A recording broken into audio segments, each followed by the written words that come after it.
大家好啊，我是优步。在开始这个视频之前啊，我希望大家是已经看过我前面所讲的六波罗蜜和四无量心了，因为这个视频啊是在那两个视频的基础上所讲的。如果您之前就已经知道什么是六波罗蜜和四无量心了，那么我随喜赞叹您的多闻博学。言归正传啊，说一个人活在世界上，怎么样修养自己，然后去面对人与事儿呢？我们要怎么样去适应环境，并且发挥生命的价值呢？其实佛法呀是针对人而说的，但是有很多人误会了佛法，以为藏经楼的大藏经，或者是出家人主持的法会、念经等宗教活动就是佛法。其实啊，佛教除了拥有宗教的形态之外啊，它的主题还是告诉你为人处事的道理和方法。在任何不同的时空里啊，我们怎么样才能使自己过得自在洒脱，而且并不只是自己快乐，或者只有自我，还有别人的自我以及别人的快乐。所以啊，佛就是觉悟的意思，佛法呢就是觉悟的方法。我们不要把佛定位在那些泥塑木雕的像上面，而是要把佛定位在一个完成智慧、达到圆满觉悟的人。他呀不是遥不可及的，更不是像一般人一样，在学佛之后就把眼前的一切立刻放在一边，转而把自己的理想寄放在遥远的未来。的确，我们一般人常把佛法放在理想以及遥远未来的地位上，其实啊，这是不正确的观念。因为人活在世间上啊，必然会面对人与事儿，而学佛的目的呢，就是当我们面对人与事儿的时候啊，能够借助佛法来调理自己、修养自己，对别人不造成伤害，而且自己也不可以受到伤害。世俗观念里啊，所谓的牺牲奉献，好像是必须为别人而牺牲自己，为别人奉献自己。在这里啊，我们来探讨一下，说到牺牲，我们用什么去牺牲呢？谈到奉献，我们拿什么来奉献呢？我们说牺牲是牺牲自我的享受，可是绝不是叫你牺牲自己的快乐。没错，牺牲啊是应该牺牲自己的享受，把自己的快乐呢跟别人共同分享。而奉献啊更不是一般狭隘定义的布施供养，因为奉献本身啊是以智慧为基础的。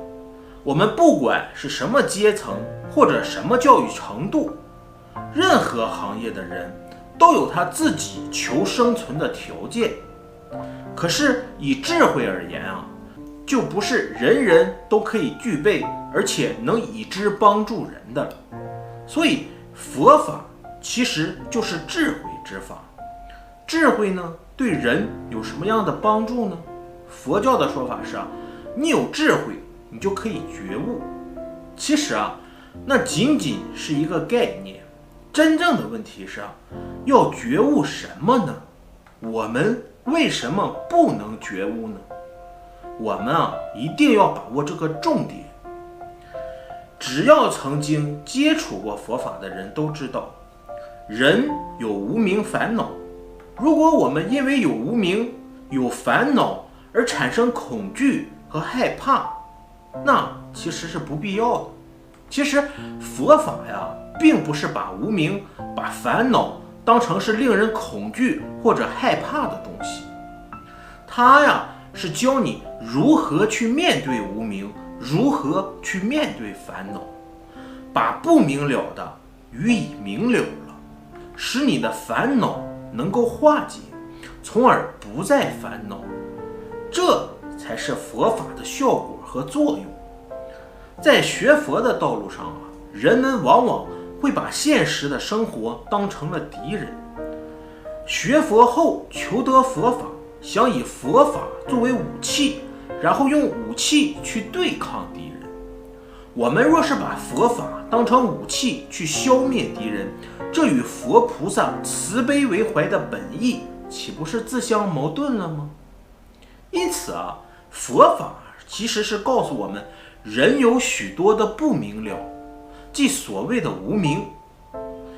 人们因为无明从而产生了诸多的烦恼，这乃是必然的现象。也就是说，因为人性本来就是如此，所以我们才需要真正面对这些无明烦恼，再去认识它，探讨它，然后我们才有机会去突破它。所谓突破以佛法而言，一般指的就是觉悟。因此当你面对复杂的人与人或者人与事的时候难免会有诸多的不解，从而形成人际上的困扰。在这种情况下我们怎么去面对它呢？这可不是人人都有这种勇气去面对的，更何况我们还要用许多的道理和方法去化解这些个问题。那可不是世俗人所说的聪明。聪明其实是一大障碍。所以佛强调智慧。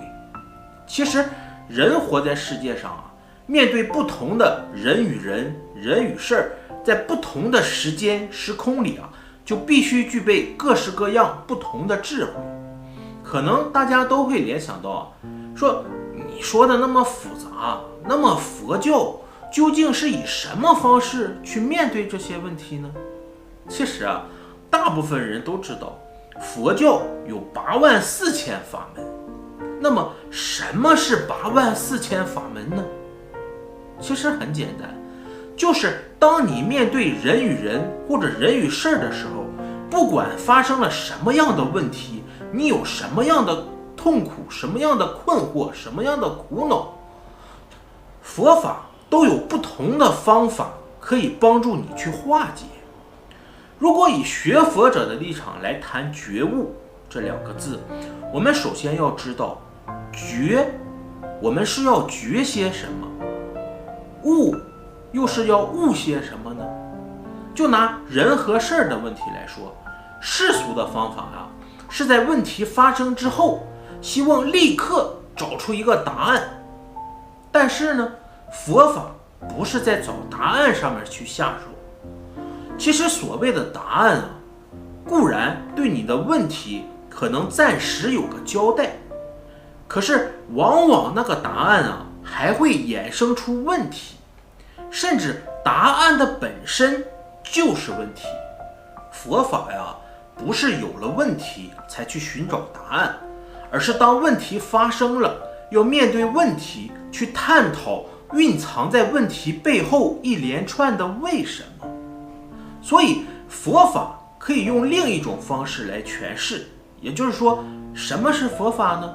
所谓佛法是探讨一连串的为什么的道理和方法，它并没有设定好的标准，而是在不同问题的过程中，不论其轻重粗细，都有各式各样不同的道理和方法的存在。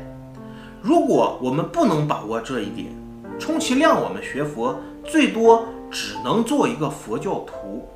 比如说你皈依三宝之后你自己本身念佛礼佛，然后再做一些功德，就是一个正正当当的佛教徒了。但是即使你成为了佛教徒之后，并不能说明你就具备了菩萨的心肠。所以皈依过三宝的人应该都听说过这句话，叫做信佛学佛可以成佛。这句话的意思就是说只是信佛教成为一个佛教徒是不够的，我们还要去学佛。而学佛不只是信仰膜拜释迦牟尼佛、阿弥陀佛或者药师佛这些已经成就了的佛。更重要的是要学习释迦牟尼佛所遗留下来的道理和方法。可能大家会问，佛教大藏经的内容那么多，我有了问题怎么去寻找它的道理在哪里呢？它的方法又是在哪一部经里面说明了呢？所以佛教里面学佛的有2种人，一种是出家人，一种是在家人。在家学佛的居士们碍于生活的压力，可能没有那么充裕的时间可以慢慢的专心的从大藏经里寻找到你所需要的。也因为如此，所以才需要有出家人存在的必要。所以说，出家人是佛教中从事佛法的专业从业人员。从一出家起，他就必须把一生投入在佛教的教义之中，去探讨那么多的道理方法，然后当在家居士有了问题的时候，出家人就可以介绍他们所需要的。所以佛教有出家和在家之分，这就是它的关键性。我们刚才说佛法是探讨一连串的为什么，是化解一连串的为什么，这都是关系到人与事儿。可是人们怎么去面对这些人或者事情呢？人们总是认为对自己很熟悉，事实上人们对自己却是很陌生的。为什么呢？因为若是我们对自己已经很熟悉了的话，我们就不会做错事情了。我们常常有这种现象，事先想做一些什么，甚至旁边还有人提醒你，你这样做不太好啊。但即使是这样，即使旁边有人提醒你，我们一般都不会去相信的。我们一定要照着自己的意思、自己的意愿去做。而等到事情做完了，发生了问题，最后呢，却只有一句话用来保护自己，并且推卸责任，那就是我怎么会知道是这样子的结果呢？早知道结果是这个样子，当初我就不那样了。最后人们几乎都是以这样的结论而收场的。其实这一句话在佛教来讲就是无明，不知道就是无明。还有很多我们知道但不能做或者做不到的，那叫无可奈何。所以可见我们除了有无明之外，还有那么多的无可奈何。这些在佛教的经典里都有不同的介绍。今天我就用最简单的方式让大家对自我做一个认识，然后我们根据这些认识来帮助我们自己怎么样去调理自己。当我们在面对人与人或者人与事的时候，如何才能沉得住气？如何才能保持冷静，从而发挥出我们的智慧？我们人有3种行为，这3种行为以佛教的名相上来讲叫做身口意。事实上就是我们身体的行为、言语的行为和思想的行为。这3种行为在我们处理人与人和人与事的环境之中是无法避免的。他们时时刻刻在升起变化，他们无时无刻不再产生作用。通常我们的身体和外界接触的时候必然会有一些行为的表现发生。这些行为我们称之为身的行为。其次在面对人与事的时候我们一定会借助言语来表达自己的意思，表达自己的思想，以达到和他人沟通的目的。这些行为我们叫做口的行为。再其次就是思想的行为。我们每一个人在个人的家庭、社会、学校的环境以及人际关系中，这些对自己产生影响的要素，在不同的环境之中，自然而然的会收集许多的资讯，并且累积经验。因此我们慢慢的形成了自我的思想观念以及意识形态。以上这3种加起来以现代的名词来说，就是自我的行为。它包含有身体的、言语的、思想的，也就是身口意3种行为。这3种行为所表现出来的动作，在佛法中叫做造作。当造作完成后，有一个结果，这个结果呢，就叫做业。有很多人一提到造业，直觉上就以为是不好的。事实上，如果我们把造业定位为不好的地位上，那是对佛法的误解。因为佛法说造作行为的结果有其不好，也有其好。所谓不好的称之为恶，好的呢则称之为善。所以结论也就是说造作有善业也有恶业的区分。这里所谓的业我们不要把它视为怪异。比如说读书有学业，不同的工作有行业之分。这个业只不过是行为表现出来的一种结果而已。所谓恶业一定会造成伤害。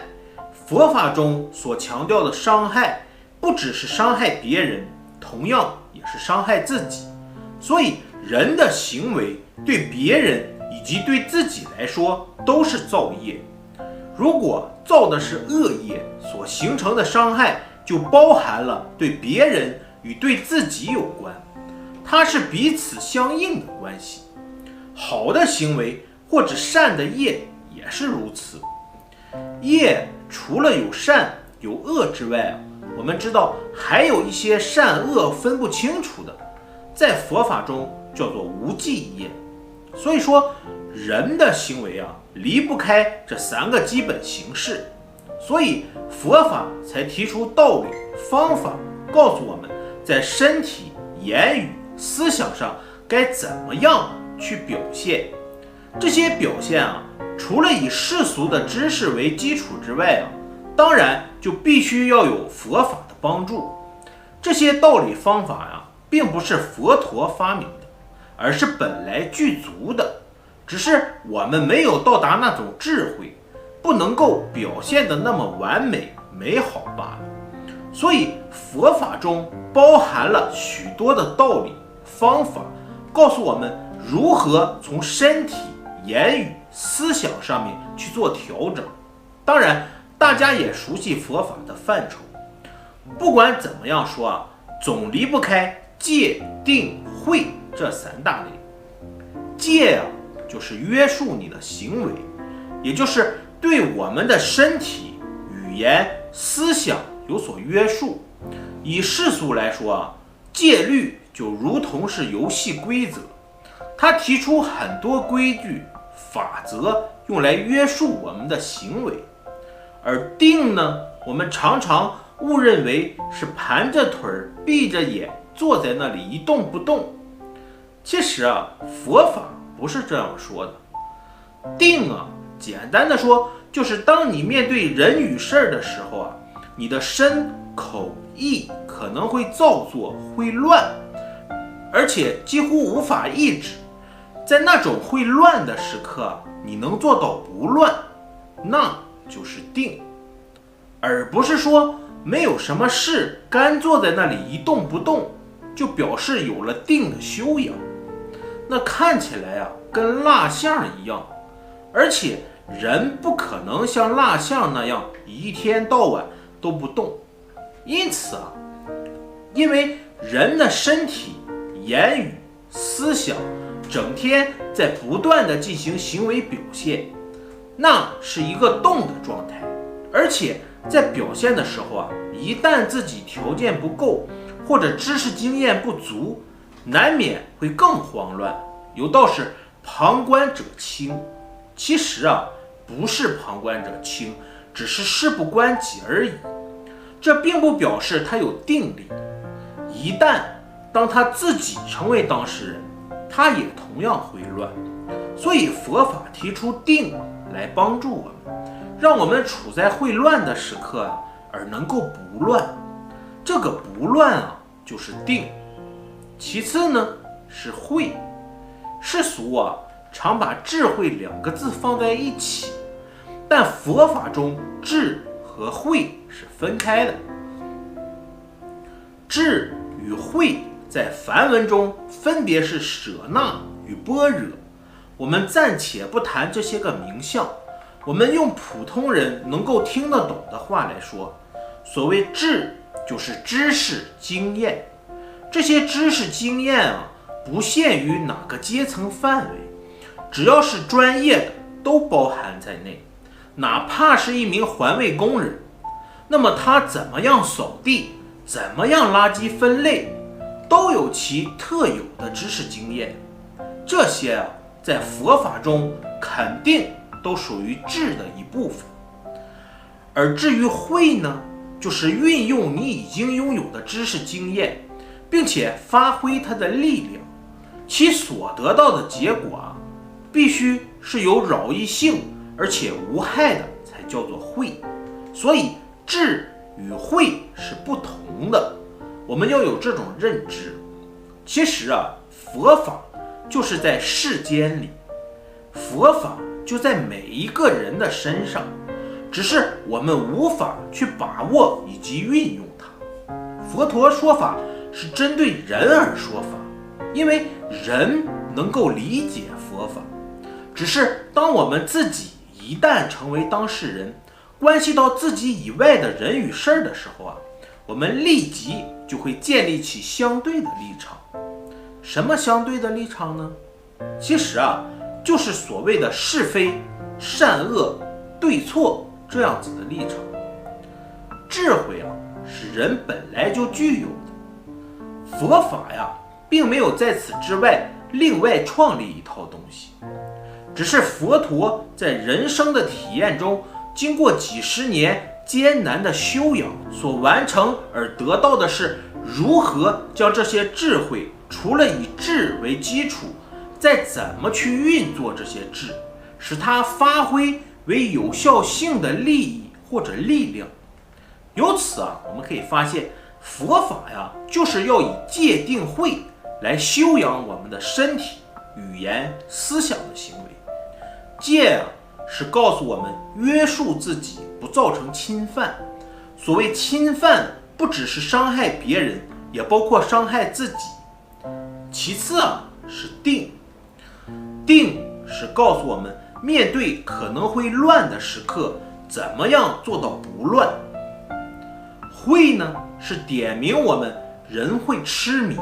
所谓痴迷，不是一般所说的愚痴。佛陀从不把众生视作愚痴，佛陀只是告诉我们，众生有无明烦恼。无明烦恼的本身就是因痴迷而产生的。因为痴迷，所以需要运用我们的知识、经验，表现在这些人与事的问题上，进而去化解问题。其条件是你的知识、经验越丰富，所能表现的智慧当然也就越理想。所以智慧人人都有，就看你的知识经验有多少，如何又能有效地运用这些知识经验，并且发挥其的效用，使它能够转化为一种力量而得到利益。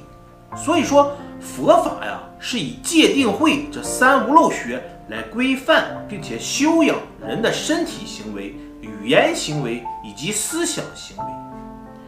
接着我们再来谈一谈觉悟。从概念来说当运用知识经验表现在人与事的时候有的人会做得好一些，有的人做得不是很好，但这都不是问题。问题是在面对人与事的时候你究竟体会到了什么呢？我们能认识并且发现了什么呢？这些体会、认识以及发现，最后完成的结果就是觉悟。不过我要提醒各位啊，佛法中的觉悟啊是有其层次的，这层次啊是根据什么标准来排定的呢？其实是根据我们知识经验表现的时刻，知识经验越丰富，所表现的慧的力量就越大，当然你的层次也就越高。所以啊，有的人误会，以为世俗所说的智力啊就是慧，其实啊不是这个样子。有很多智商很高的人啊，他们不一定能够把人与事的问题处理得很好，因为这不是智商180还是98的问题，而是把知识经验印证在现实的人生之中才是最要紧。我们求学呀，也是求知识经验，不管任何的教育，甚至于到餐厅或者修理厂去当学徒，美容美发甚至挖掘机，其实啊都是学习知识经验。所以各行各业各个阶层所表现的都叫做知识经验，都可以成为智慧中的智。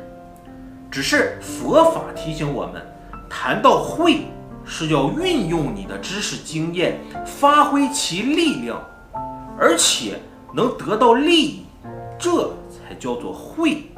这是两者不同的地方。可能大家会发现一个问题啊，智也好，慧也好，我们现在都懂了，接下来我们该怎么去运作呢？刚刚我说了，我们人的造作行为无非是身体、语言、思想，而且这些还是从知识经验中培养而成的。因为你的行为是根据知识经验所表现的，所以佛法不时地提到了一个我字。那么这个我在说明什么呢？这个我啊，就是我们一般所谓的自我意识。这个自我意识啊，包含了理性以及感性两个层面。我们一般人啊，不是太感性，就是太理性。其实当你面对问题时，太过感性可能会出事儿，而你太过于理性了呢，也会发生问题。所以啊，世俗又提出了一种居中的说法，就是能不能在感性和理性中找出一个平衡点来呢？是不是一半感性一半理性就不会有问题了呢？其实啊，佛法肯定的说，感性和理性之间是没有平衡点的，因为它的重点不在对与错的相对法里，而是当您表现感性或理性的时刻，对于问题有没有帮助呢？会不会造成伤害呢？如果您运用得好，感性可以形成和谐的人际关系，幸福美满的家庭。如果把这份感性扩大为我们佛教中所说饶益众生的话，这份感性也是非常好的。如果以世俗的感性去面对问题，也就是说感情冲动，不顾一切，做了再说，那么你身体的行为、语言的行为、思想的行为，可能就会造成不是伤害别人，就是伤害自己。佛法说啊，感性也好，理性也好，并没有平衡点。佛教谈法是针对人而说，不是把佛法摆在一个遥远而不可及的境界去追求。甚至我们看啊，在学佛的道路上，很多人会说，我不修今生，修来生。其实这也未免太消极了吧。佛法呀，绝对是积极的，更何况你今生都修不好，来生就能修好了吗？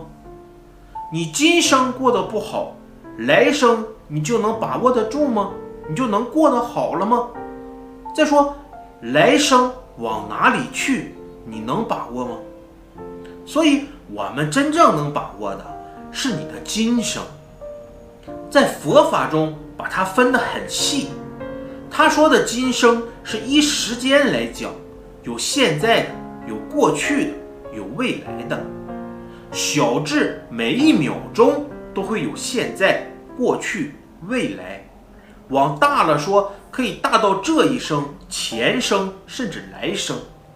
所以我们不要把过去、未来以及现在切分得太远。我们要面对时间，把握空间。过去的就让它过去，不要老是去计较、去怀念。未来的呢，也不要只是摆在一个编织理想的梦境里。最要紧的是把握每一个现在，把握每一个当下。如果我们每一个现在能把握好，我们每一个当下能把握好，那么现在的会成为过去，表示你的过去都是好的。同样的，你把握好现在，因为每一个未来都会成为现在。如果只是分别3个不同的时间、空间，最后你一个也把握不住。所以有的时候以世俗的知识、经验来说，时间、空间在佛陀的心目中并不认为是错的。他是说有缺点、不圆满。佛法是希望减少你的缺点，从而表现圆满的境界。讲到圆满我在这里顺便提醒大家，佛法中谈圆满绝不是一般人说今天事情做得很圆满。因为圆满在佛法中是以佛陀的理念达到圆满的境界，它是一个整体的圆，像一个圆形的球一样，从任何的角度去看都没有缺点。